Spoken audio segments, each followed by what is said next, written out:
बिस्मिल्लाहिर्रहमानिर्रहीम। अस्सलाम वालेकुम। Welcome to my channel. Pakistan cricket team का नया कोच कौन होगा? जी हाँ नाजरीन, मैं आपको बताऊंगा। आपने इस वीडियो को आखिर तक लाजमी देखना है। 23 जनवरी 2023 को कज़ाकी स्टेडियम लाहौर में प्रेस कॉन्फ्रेंस करते हुए पाकिस्तान क्रिकेट बोर्ड की मैनेजमेंट कमेटी के सरबराह नजम सेठी ने कहा था कि 90% मामला मिकी आर्थर के साथ तय हो चुके हैं। इत्तलात के मुताबिक 17 मई को अपनी 55वीं सालगिरह का केक काटने वाले मिकी आर्थर का इंग्लिश काउंटी डर्बीशायर से 2025 तक का मुआहदा है से वो छोड़ना नहीं चाहते।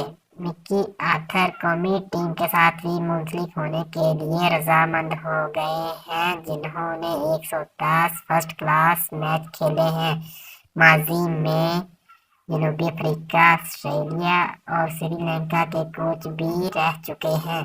2016 में मिकी आर्थर ने पाकिस्तान क्रिकेट टीम की कोचिंग का ओहदा संभाला था, जबकि पाकिस्तान क्रिकेट टीम ने 2017 में ICC champion trophy keeper Sarfaraz Ahmed की क़यादत में जीती थी।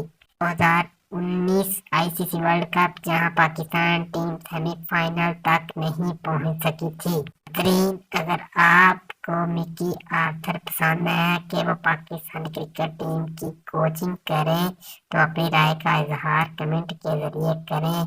अगर आप चैनल पर नए हैं तो चैनल को सब्सक्राइब कर लें, वीडियो को लाइक करें एंड बेल आइकन को प्रेस कर लें ताकि हर नई वीडियो आप तक पहुंच सके। मिलते हैं नेक्स्ट वीडियो में। अल्लाह हाफिज।